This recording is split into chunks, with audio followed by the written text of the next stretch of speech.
Here we go, here we go, here we go, here we go. This is it. This is Top Flight Time Machine. I am Andy Hotbody Dawson. Pow, pow, pow. I'm Sam Nifty Delaney. So what? Welcome along. It's the Monday morning episode, and here we go.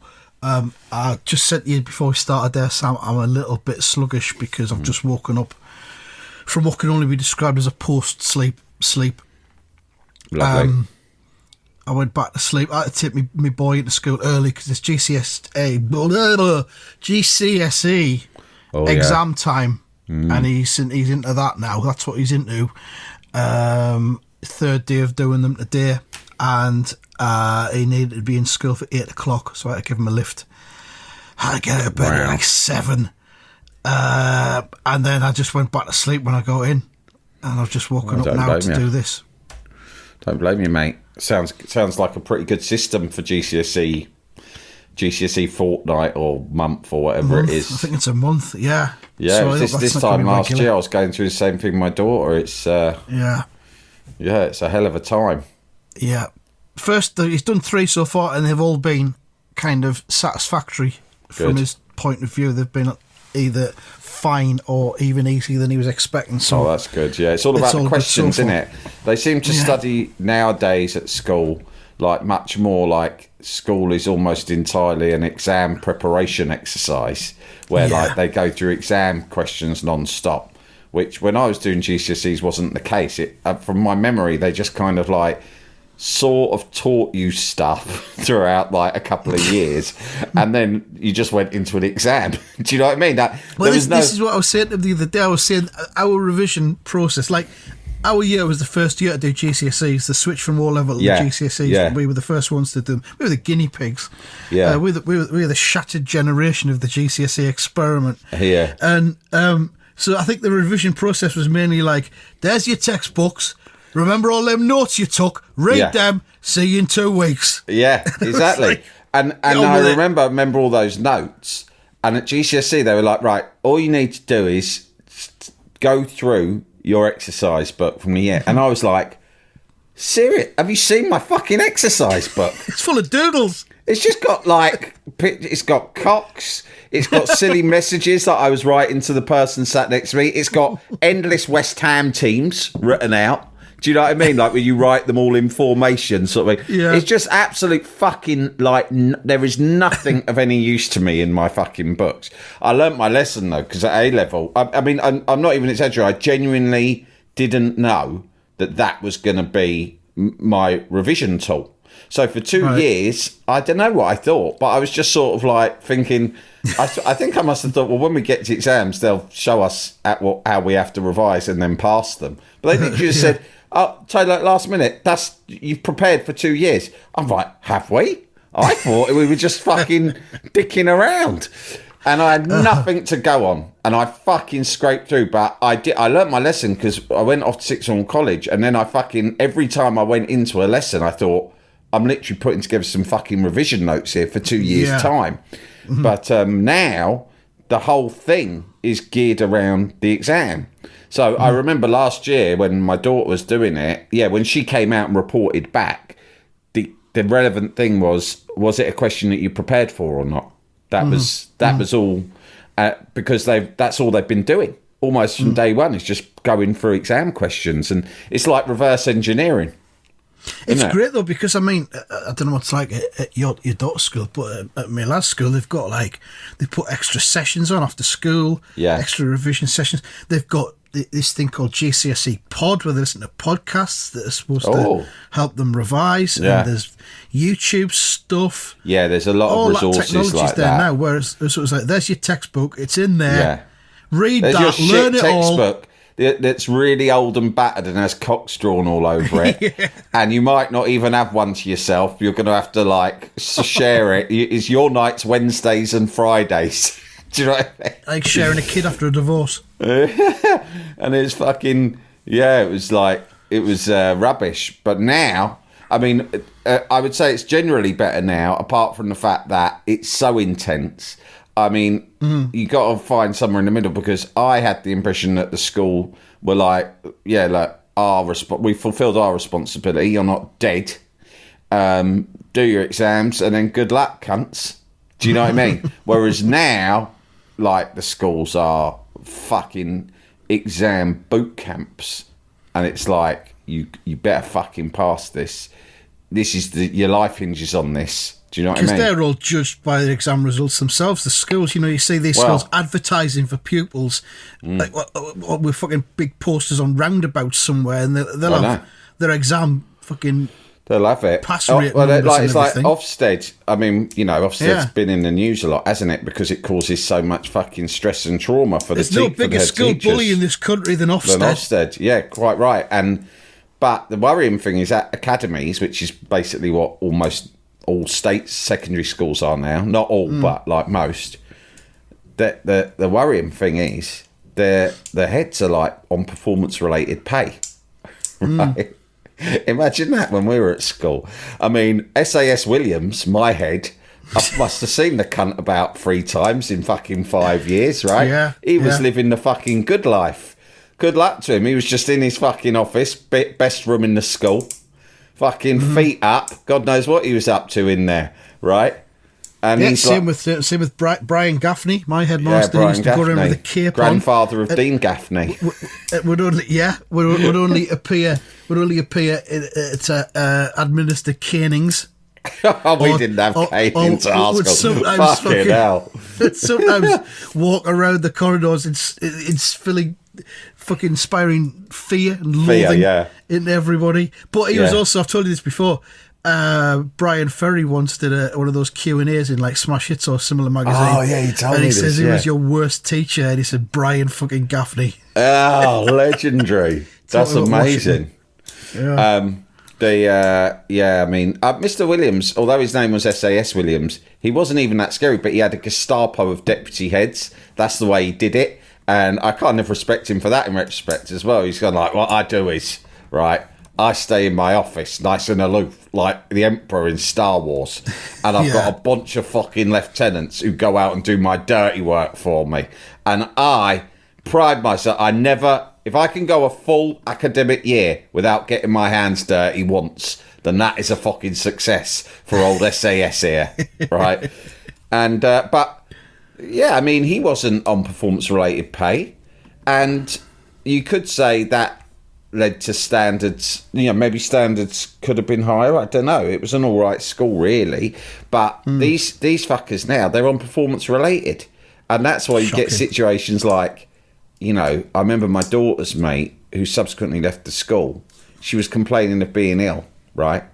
And they were like, yeah, you can't go home. And she's like, please, can I call my parents? No, you can't. And she's gone, I really need to go home. No, you can't. She's like 11, right? And in the end, she throws up in the school. Which obviously, apart from being horrendous, is also brings shame upon you, and people laugh and all the rest of it. And she's gone, look, I've thrown up now. Now can I call my mum? No. Right? Because, and then you can't help but think that sort of stuff is because what are the key metrics that the performance-related pay is linked to? And I'm not just blaming the individual teachers, of course, because, as we've said before, we admire and respect all teachers, right? But it's Ofsted's fault because they're putting these teachers under pressure, and they have things like attendance is key and grades is key. And the attendance thing means that under fucking no circumstance, your head could be hanging off. You are not fucking staying home. Get into school. And they go, well, this is important because we can't help the child unless they're here. And they'll throw stats at you like, well, you can see the link, like the lower the attendance, the lower the grades, blah, blah, blah, blah, blah. And you go, all right, yeah. Oh, but you can use stats to prove anything, can't you, sir? Right? But sometimes you can't help but be cynical and think, yeah, you're using that to say this is why they have to come in even if they're like dying. Yeah. But at the same time, we all fucking know that if they don't all fucking come in every day, you're not getting your Christmas bonus. Do you know what I mean? Standoff. And the kids are like the fucking collateral damage in all of this. And we all know as well that thing about you must send them in even if their head's hanging off. We know that's bollocks because we've been through it all ourselves. Yeah. So we'll keep them off if we need to keep them off. So yeah, like you say, there is. Yeah, it's a big standoff. Yeah, I think, you know, I mean, I'm a believer, and you just have to keep them off sometimes.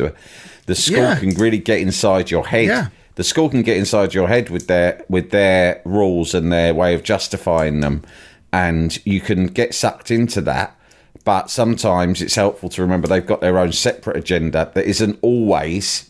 It is often, but it isn't always the happiness of your kid. It's their fucking Christmas bonus. That'll be me 3 months from now. If I keep fucking getting these kiddies in the way I'm heading, that'll be me. Port a Banús come fucking July. Don't worry about that. I sit here in my office looking out the window, watching them coming in day after day, and I just see a fucking pound sign on each head. When I look at them, I just see pound signs. I'm like a taxi driver with a fucking meter running. I'm watching these kids coming in. I'm browsing the fucking TUI website every fucking morning, watching the kids come through, and the more come through, right, I adjust the filters. I go, fuck it, I'm going not 4 stars, I'm going 5 stars. I watch them coming in. You know what? Like early August, early September, late September, it's when they've all got diseases because they've just started coming back after the summer. For me. They've all got cold and that. But I tell you what, we only had 30 absences this morning. I was expecting 75. I thought, fucking hell, I can get a bread maker at the weekend. Lovely. Yeah, exactly. I mean, you know, apologies to any heads. I'm sure we've got some heads listening, and I know, like, obviously that's not entirely. Teachers. It's entirely fair, but it's not entirely fair. But at the same time, can't help think it's something. And if it is what you're thinking, well, we don't even blame you as individuals. It's your Ofsteds, and perhaps the system. It's the system. It's the fucking system. As We're really usual, against the system. As usual, Andy, it's our old friend, the system, with our shit. If we're about anything on this podcast, it's about railing against the system. The fucking system. The man. It drives me round the fucking bend. We're all victims of it. All of us. Yeah. We are. So, it's hard. Did you see that? Last week, my old nemesis, George Monbiot, who is the busybody, the busybody environmentalist, George Monbiot, right? Who I had I had a falling out with him once, and it was an awkward situation live on air because I thought he'd fallen off the line, and it had happened 3 times, and on the 3rd time I thought he'd gone, and I started going, I've had enough of this. George Monbiot, you have made a powerful enemy in me today. Right, you have made a powerful enemy in Sam Delaney, and I was doing all this nonsense, right? That was the nature of your show, wasn't it? Yeah, just for right talking. or wrong. Yeah, and then suddenly he went, "Hello." I had this voice go, "Hello," in my headphones. I was like, "Who's that?" And he went, "It's George Monbiot. I'm still here." And I was like, "Oh, George fuck." Monbiot. He'd only just fucking left a long pause, and I thought he'd dropped off the line and started fucking just going mental. And a bloke like George Monbiot, he's not going to get my cheeky, tongue-in-cheek sense of humour. Well, I mean, you were doing the Top Flight Time Machine style on national radio before Top Flight Time Machine was a thing, really. Yeah, well, on that talk radio show at times. You can only get one Sam Delaney. Take it or leave it. That's what I tell any employer. You can tweak the settings a little bit. This is me. You fucking know what you're getting. Don't come running to me, right, complaining or acting surprised when I, for instance, I'm not saying this will happen, but it could. When I start fucking going off on one at someone like, say, I don't know, George Monbiot, live on air. Right. I think Jimmy Savile said the same thing. You can tweak the settings, but ultimately you're going to get Savile. If I ask Ian Duncan Smith if he was able to train and domesticate a falcon on air when I'm supposed to be asking him about the wrongs and rights of Brexit, do not complain to me. You should have known that was going to happen. I am a member of the Smash Hits generation, and those are the kind of questions we like to ask. Exactly. Yeah. So, anyway, but Monbiot wrote this piece, right? He's got a book coming out, and he's gone, I've just seen a report from some fucking World Health Organisation or something, and guess what? Britain has the 2nd worst mental health in the whole fucking world, second only to Uzbekistan. Right, I thought it was on the wind up. Yeah, I thought it was on the fucking wind up, but it turned out to be true. However, the thing about mental health, who's got big and all this sort of like which country or whatever. Let's be honest, right? It is subjective, and I don't mean that I'm not trying to sort of like it's like when it's not like if you take a blood test, right? You can measure scientifically certain conditions. Like last week, I had a blood test for my kidney function. I've been a bit. I haven't worried you about Annie because I know how you worry, but I have been a bit worried about my kidney function. You do see me as an alternative father. Yeah, and I know what you're like. If I'd told you I was going for these blood tests, you'd have been texting me non-stop. Yeah. Right? Have you had it yet? Are the results through yet? What's the result? What do the results mean? Are you hydrating enough? Are you keeping warm? I know the weather's been warm, but it's very important to wrap your midriff to protect the kidney temperature, all this stuff, right? And here he is again with me midriff. Right, he's always on about me protecting my midriff. Warming it's the not kidneys. me wingspan, it's me fucking midriff. And I thought it's not worth worrying him, but I can tell you now because I think it's all right. I wasn't happy with a blood test, but then I went for a piss test as well after that. It's really easy, It's impossible to get a GP appointment at short notice, but what I've learned you could do is you can do it yourself. You can GP yourself. You can GP yourself. I just went on the app. I booked myself a blood test. I went and got the blood test on an NHS app. Yeah, I pissed on my phone, and then it's an amazing thing. Come back, it goes, piss results. Good. Top piss. Good piss. Fucking good pissing. Great power. No, I booked myself in. I went in for a piss test at the GP. I got the blood test results on the app, on the NHS app, right? And you look here, and it's pretty self-explanatory. And I was a bit, my some sort of count on how well the kidneys working a little bit low for my age. I was like, I'm not happy about that, but it's not. Is there something you can do? I did some Googling. Something like that? Something like that. So I did some Googling. It was like, it's not that bad. But then I thought, they said the best way to work out if your kidneys are fucked is with a piss test. So I thought, well, I'm going to have to wait for ages for a fucking GP appointment. Then they'll refer me to the piss test clinic. Then I'll have to wait 2 weeks of that. Then I'll have to wait 2 weeks for my result. In fact, what happened, I strode in without an appointment to the fucking GP's clinic.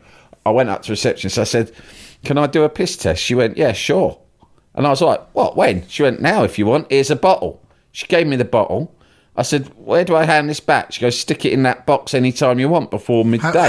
How wide was the opening of the bottle? Well, did you get a funnel with it? The diameter is the full span, isn't it? There's the circumference. The diameter was about, let's say, 2 centimetres. Could you fit your knob in it? No. Right, I've got a big knob though. No, not really. Aim was certain amount of aim was involved. It was aim, yeah. There was no way I was going to put my knob in it either way. No, right. But it was wide enough to aim quite easily. So I went straight. She went, just take it away and then do your wee and then come back anytime this week. Come back anytime you want this week before midday. And I was like, I sort of didn't say anything to her, but I thought, what do you mean go away and do it and come back another day? I could just accelerate this, right, by just doing it here and now. I'll do it now in front of you, right now. Yeah, but here. I thought, so I sort of sheepishly looked at her and she looked away and I felt like the conversation was happening but wordlessly. So I just went off to their toilet and I pissed into the tube faultlessly, like it was textbook. There wasn't a drip outside of the tube. And Did then you think to yourself, hang on, I'm a natural at this, how can I use this I thought I could elsewhere in my monetize life this. to perhaps make money? Can I monetize this? I could monetize this. I could start a YouTube channel. I could join a circus. Is Opportunity Knock still on? Can I get on there with it? Right, could I get on that show with Ant and Dec? Yeah. You know. And not the Jungle, the other Knocks, one. Isn't it? Oh, yeah, no, it's called Britain's Got Talent. Britain's Got... Oh, yeah. Britain's Got Piss. Britain's Got Knocks. And I went... So yeah, and then I came back and they said you had to write on the label, and that was the awkward bit because I came back and I said to her, I nearly didn't go back to her because I thought she knows I've pissed, right? And there's something about that doesn't sit right with me. She was. It feels Look, almost too... I'll admit, she was young and fairly attractive, right? Right. So, I don't know why I mentioned that, but I suppose, you know, when you get the grumpy older receptionist, it's a different vibe where you're just really intimidated. With this, I was like, I don't know if... You think it was weird. A bit Me Too? I felt a bit weird going back to her, and it's more or less I'm saying, I've just had my cock out. I've just done a piss in this tube with me willy. It feels like an act of sexual aggression. I've done a willy piss over there behind that door. And what is a door after all? It's just a thin bit of wood. What are these clothes that I'm wearing now? They're just a covering. They're just membrane. It's not now but a membrane. We're all naked under our clothes if you think about it. My willy's right there, right here in the room with us. Anyway, I said, I thought, well, I've got to write on the bottle so they know whose piss it is. And you want to write on it as well? Ideally, you'd write on it before you did the piss, I suppose. But anyway, I nearly went home, right? Mm-hmm. And I thought, I'll go home, I'll write on it at home, then I'll come back later. And then last minute, I turned around and thought, that's ridiculous. I'm here now. It's going to cost me a load of extra fucking time and faff to go home to write on it. So I just had to go up to her and I just said, can I borrow a pen, please? Whoa. And her eyes just very, very, like, almost imperceptibly flicked to my hand, which was gripping the bottle of piss. Yeah. And she just went... thought, you haven't. She's... Yeah, I don't know what... Yeah, maybe that is what she thought. I fucking have. What did you expect? What did you expect when you took this job? What did you think? Where did you think you were working? Fucking Claridge's. Did they warn you about men like me? What do you think when you took this job? Where do you think you're working? The fucking Groucho Club? Thought it'd be all fucking Starbucks, love. Fucking Stephen Fry and Alex James coming in every day asking for a champagne cocktail and telling you witty stories. I do not think so. This is an NHS clinic. You're going to get cunts like me holding bottles of piss. Yeah. Yes, there are cocktails, but they are very different to the ones they serve in the Groucho.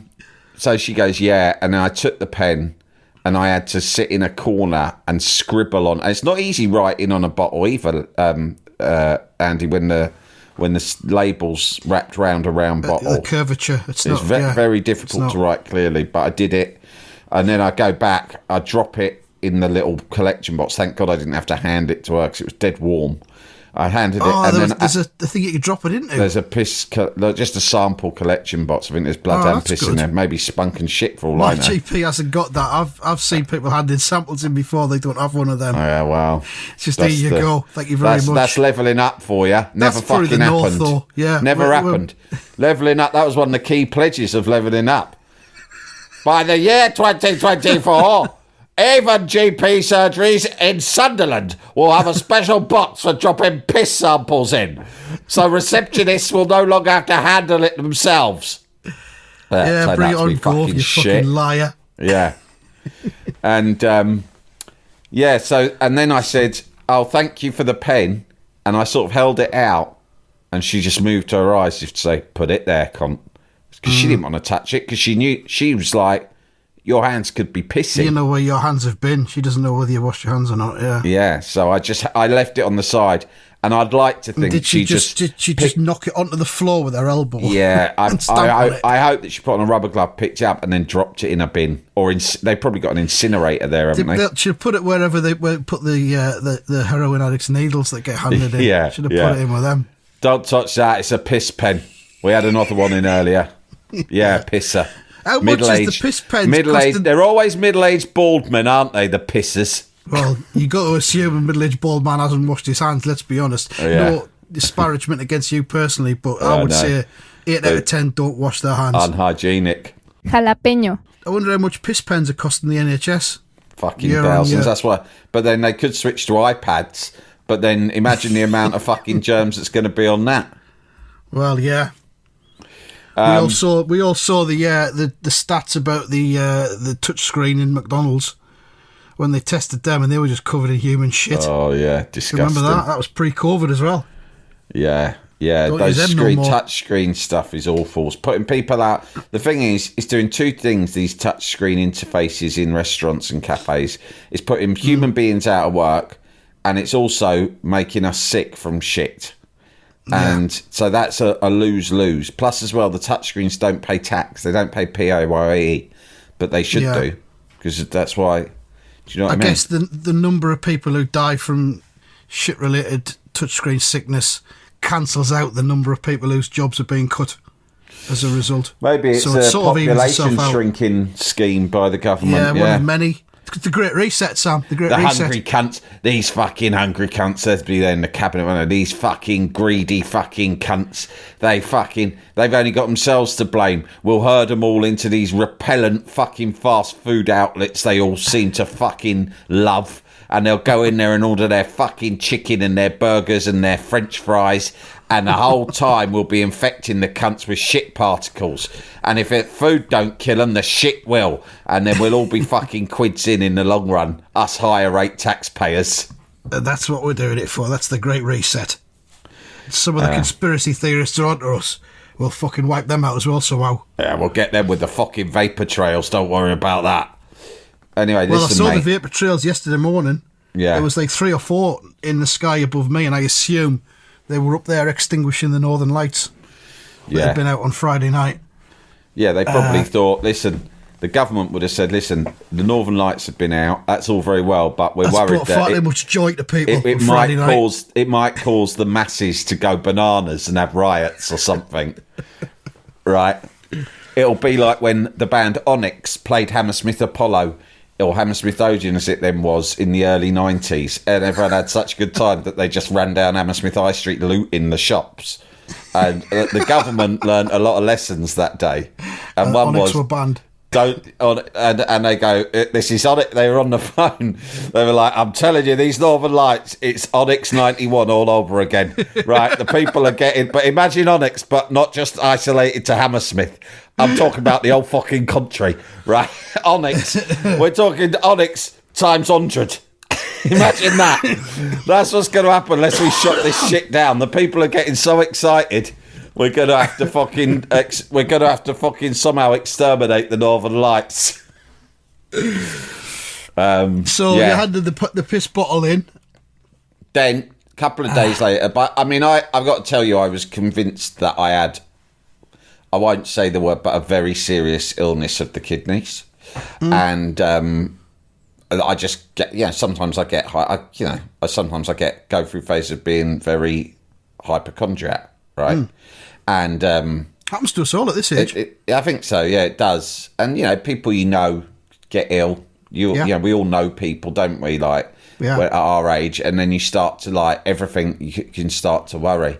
And I think I told you at the beginning of the year for an article, I went for one of those massive health checks, the MOT.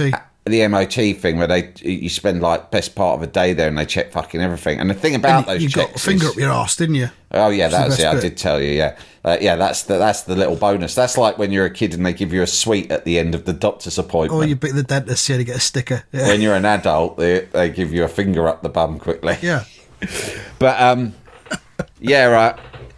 So things like that, those tests, the reason the NHS don't do those full tests isn't because of costs, because if they thought it would save them money in the long run, they'd do it. The reason they don't do it is they think a lot of tests are superfluous, and actually they can cause a huge amount of anxiety, which is its own problem. Do you know what I mean? And that's why, only certain tests, only certain screening is done on the NHS, the ones that they think are most effective, the most efficient, blah, blah, blah. Anyway, so I was feeling that, and I got the blood test back, bit weird, but not too bad. Then I arranged a piss test for myself, did that. We're waiting for the doctor to call me, he never called, so I went on the NHS fucking app. It's all on there, mate. It's all on there. So I read my own results. So I thought this whole journey, I've seen yours, but I've seen mine. Let's call it my kidney journey, right? The whole thing has mainly been done without any actual sit-down GP appointments. I'm not saying I couldn't have got one. I could, but I'd have to have waited. But it's all been done sort of without that. And it's always nicer to see a doctor. So I'm not saying it's all fine. It shouldn't be like this. But Technology has intervened and helped me there. And the upshot is, I don't think I'm dying of kidney. I don't think. Yeah. So that's good. At this point in time. That's one less thing to worry about. Yeah. Mate, well, but listen, good.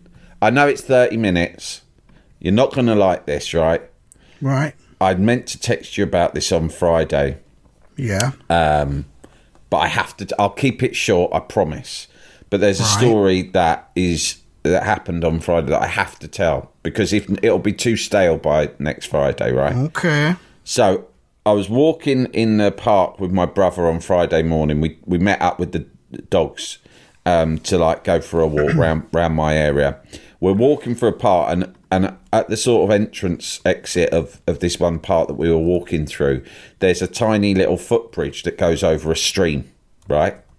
And is it the kind of one that a troll would live underneath? It's that kind of thing. Yeah, good. I'm visioning it. Yeah, a troll, goblin, whatever, right? The sort of troll that might have a riddle in order that you have to solve to pass safely. Well, we did Riddle Friday, so you are riddle hot at the minute. Exactly. So I'm going across, and there's a woman who I actually know, because she lives. I know her a little bit. She lives near me, and she's actually a dog sitter. Right, she's looked after Cookie before, and so she's always got a bunch of dogs with her, which, by the way, I've always thought is quite an aspirational career as well, or job. Do you know what I mean? Like those people you see around the area with like if you like dogs, yeah. Well, yeah. And anyway, she was in some distress. She went, "My dogs have got down into the stream," right? And I was like, "Oh no!" And she went, "Yeah, they got through that tiny hole in that gate, and there was a tiny hole that stops people from getting in the stream, but they'd crawled through they were big dogs, a couple of big black Labradors. They'd managed to get through this tiny hole somehow and get down into the stream." She went, "They can't get out. It's a shallow stream, quite shallow stream, right?" And I went, "Oh," and I just went, "Oh shit, oh well, sorry about that. They'll get out in the end," or something like that. Because I was deep in conversation with my brother. So we carried on walking, and then about 10 minutes later, we turned around and we were coming back the other way. And by this stage, there was another couple of dog owners on the bridge, and it had turned into a bit of a scene, Andy. And they go, excuse me, could either of you help, or do you have any ideas? Because there's this woman's dogs are stuck down there." And I go, "Oh, yeah, no, I know her. Yeah, we know they're stuck down there." And they go, we just assumed it would sort itself out. Yeah, we just couldn't be bothered getting involved. Because I didn't really register, but when I said, right, well, okay. What is the situation here, right? Think of me as Tommy Lee Jones in that film, The Fugitive. I've suddenly turned up, I'm taking control, right? I originally did want to get involved. I'm very much in favour of a light touch government. And laissez-faire. I believe very much in laissez-faire living. But I said... She goes, "Well, the problem is these dogs got in and they've jumped in the stream, but there's no slope to get out the stream. It's a sheer wall, right? Right. And this dog, one of them's really old and has got really bad arthritis. She can't climb, right? And she's freaking out. And she was freaking out. She was crying, right? And then I thought, oh, no. And then this woman, she's gone, well, I said, well, could you get through the fence and maybe reach down to her or try and clip the lead onto her? And she went, well, I would. But that hole's still too small. I don't know how they got down it, but I can't get through that hole. And I said, "Oh right." And she went, "Unless..." This is like the bottle and your penis again. She looked at me and my brother, and she must have thought these look like a couple of fucking horrible old hooligans, right? Couple of fucking right. And she's gone, "It's me and my brother Dom, who, to be fair, does look like a hooligan. You know him, right?" I've met him. Yeah, yeah. I wouldn't say that he doesn't. Yeah, yeah. And she goes, "Unless you two kick the fence down." She was dead serious, right? I looked at my brother. I thought, bloody cheek. Think that we're a couple of fucking hooligans for hire. Fence kickers. This is a fucking council fence. I ain't kicking that down. Who do you think we are? Right? Just because we look like scum don't mean we are. Right? I've been on Radio 4. They sent the car and everything. Think I'm going to kick down a fence just like that to save your dog? All right, fuck it, I'll kick the fence down. No, but I didn't. But what happened was My brother's grabbed hold of the corner of fence that was a bit bent that provided a hole, and he pulled it back as hard as he could, but it was heavy, and he said, I can't hold it for long, right? And so I just looked at her, and she didn't go through, right? So I thought, fuck it, I'm fucking going through. So I got down on my arse, right, and I fucking slid on my arse and back through the fucking gap in the fence while he held it back, right? Then I'm on the other side. The dog is fucking going mad. Poor old dog, right? So I said, pass me the lead. She's passed the lead through the fence. And I fucking reached down. I'm lying flat on my tummy now, reaching down into the stream, right? Trying to click the fucking the lead onto the dog's collar. But the dog's freaking out and being a bit standoffish. It doesn't know me, right? Scared, So then I'm sitting on my arse on the edge of the wall trying to lean down that way. Still a problem. So then I've just gone, well, I'm here now. And I've gone, right, the fucking shoes and socks are coming off, right? I've taken off my shoes and socks. I fucking jumped in the stream, Andy, right? Mm-hmm. I've got in the stream. I put the lead on the dog. And then I've realised there's only one way this dog's getting out of this stream. And that's if I lift the cunt myself, right? Yeah. This is a big fucking fat black Labrador, right? Jesus Christ. Like fat in the middle like a pig, right? I picked it up. Pig dog. My back's still fucking feeling it now, right? And I'm fucking trying to push it up this wall. And there's all these people at the top, including my brother, who's obviously pissing himself. And he's just going over and over again. Fucking hell. Which is quite funny, because he's in he's in a nice park in Leafy Barnes. I'm like, mate, stop acting like that. He's going, fucking hell. John's brothers might come past here. Yeah.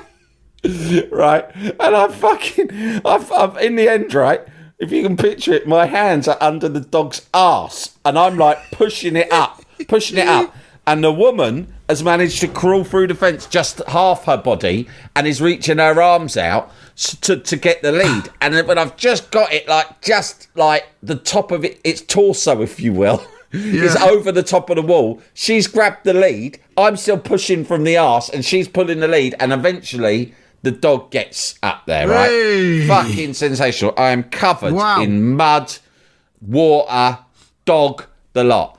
I was like, fucking hell. I felt like $1 million. I looked round at the other dog and I went, right, this one now. She went, oh, no, don't worry about that one. That one can get out. That one's young. It just didn't want to. And I was like, are you fucking joking? That one was just taking the piss. She went, yeah, that one's just being annoying. So I climbed out. Had to slide back under the fucking fence again. I was covered in mud and shit now, right? Not real shit, at least I don't think so. Well, it could be. And that was it. And then I said to her, let's get this straight. Is that your dog?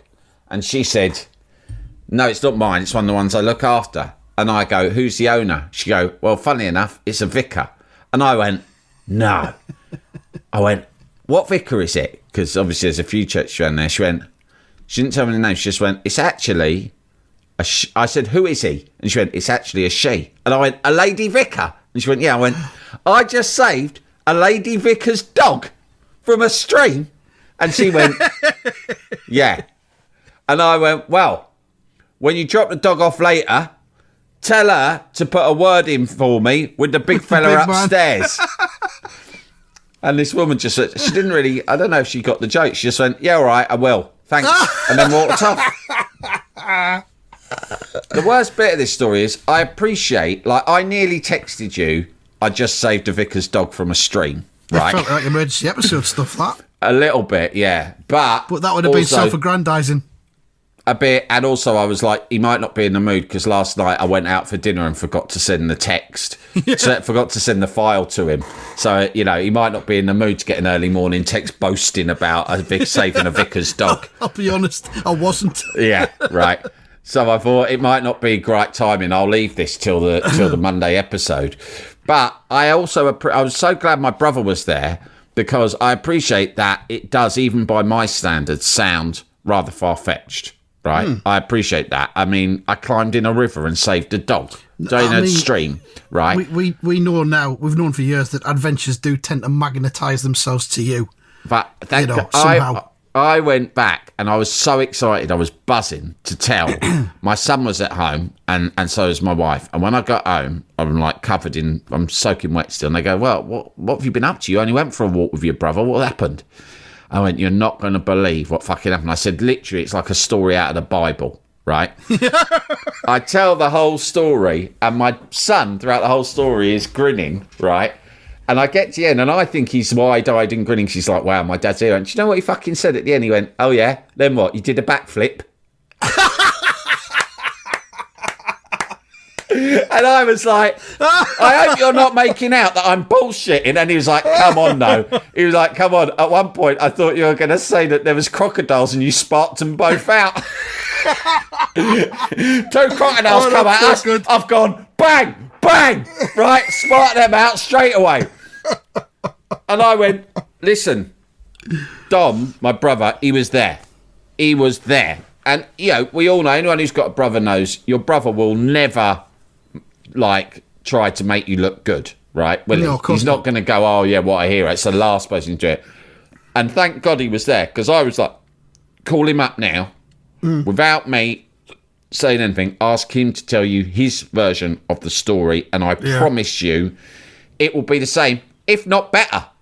If not better, I might have played some bits down because I'm humble like that. That's what you are. Yeah. And anyway, yeah, I wanted to tell the story. Partly, yeah, look, it reflects well on me. I'm not going to lie. I felt good about myself, right? That's one of the good things about good deeds, right? It was exciting also, which was another good thing about it. It wasn't entirely selfless.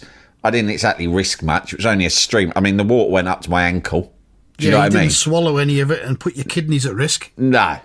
Oh, I'm not getting in that stream, not with my kidneys.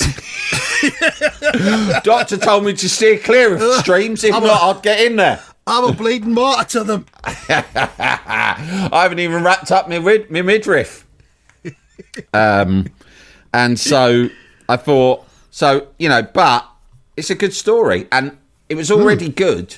But then when it turns out that the dog belongs to a lady vicar, you got... Because I was already thinking... famous one, do you think, that's always on the telly? Kit Butley used to be on Gogglebox. I've never seen a lady vicar round here.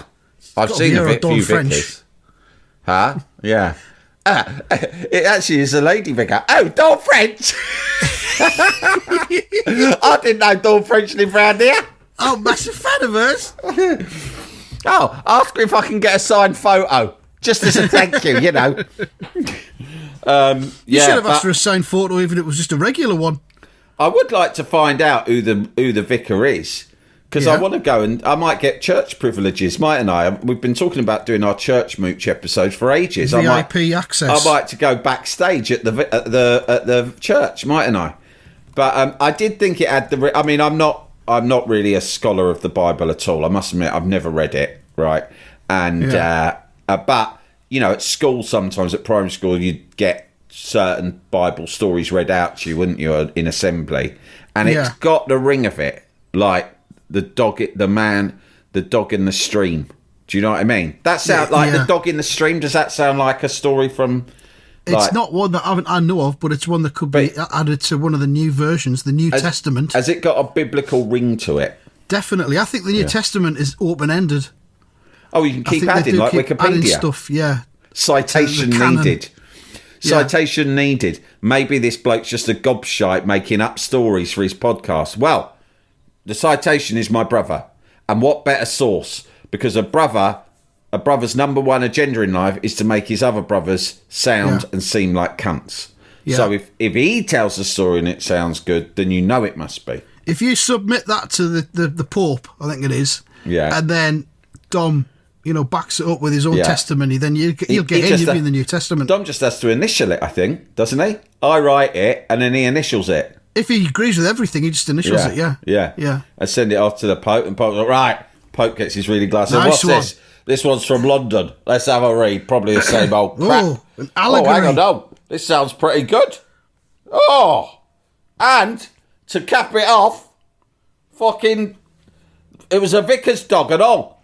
Wait, they'll find out whether it might have been Church of England, in which case, no. I can't. I'll send this off to the to fucking. He's put a big Archbishop of preamble Canterbury. in. He's put a big preamble in all about his kidneys and going for a test of some kind, which I don't think's relevant. We'll cut that out before we put it in the testament. But otherwise, it's strong. He's also ranting about teachers at academy schools. I don't see where that comes into it, but yeah, for sure enough, he definitely needs an editor. This bloke, he needs an editor, but there's something in there. I'm trying to work out what the message is behind it all.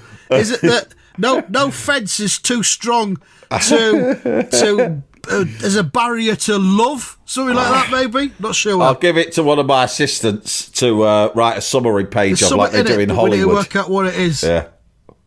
Yeah. Anyway, I was really proud of it, and I wanted to share that with the listenership and with you. I mean, I think this could go big. Remember when the Sunderland captain Luke O'Nien rescued a dog out of the sea at Seaburn? It went national. The Daily Mail got it. This was just a stream. But it's all the same. It's a dog's life, isn't it? A life's a life. Yeah. I think the dog, like, it wasn't going to drown, but she was literally like, she'd been all the way up the stream. There was no gap in the fence, but there was also, even if there had been, there was no slope. Mm-hmm. That's why the fence is there, because you can't get in and out, right? Hence you pushing its arse up. That's why I had to do some arse pushing. Mm-hmm. Yeah. I mean, do you want to put a press release out, maybe, after we've done this? After the episode's gone out? I might call some of my old... I might call Radio 4. Remember me? Get back on this morning. Remember me? Yeah. Well, listen, you might want to send a fucking crew round or a radio car, because I won't give you the full story now, but suffice to say, it involves me and a vicar's dog. Lady Vicar, no less. And it's not what you think, so get yourself round here for the full story. I'll give you an exclusive, but you better be quick. Get fucking Justin Webb primed for it. You better be quick, because Al Jazeera have been sniffing about, and if I haven't fucking... If you're not here in an hour, I'm going to let them do it. Fucking hell. Incredible stuff. Well done. Proud of you. Cheers. Yeah, no, I was really proud. Thanks. I reckon, we'll draw a line under things there. Just a quick update on the prediction league. I mean, superb work from you at the weekend. Whoa. 6 points. 6 points? You correctly got Wolves 1, Crystal Palace 3. Wow. Superb predicting. That's hats off to great. that. Yeah. I got 2. ResultsBot got 1.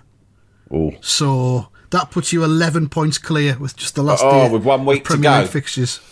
Don't get cocky. I won't get cocky because it's a big week next week, and we do all of the fixtures for the last week, so a lot can happen, can't all it? 10 Premier League matches. You know what? I predicted Fulham 0, Manchester City 3. Good. In what was my team's game, my surrogate team. It finished 4-0. Man City scored the 4th goal in the 4th minute of fucking injury time. Oh, mate. Did me out of 5 points, which would have put me level with ResultsBot. Oh, that's gutting. Fucking City. Sickened. Fucking City. You'd think they'd have fucking gone easy on 3-0, wouldn't you? Manchester City ruining everyone's fun since 2010 or whenever it was they got taken over. Lock them up. Lock them up. Right, that's it from this episode. We'll be back throughout the week with all the usual shit. And we hope you join us for it. Thank you very much for listening. And that's that. That's that.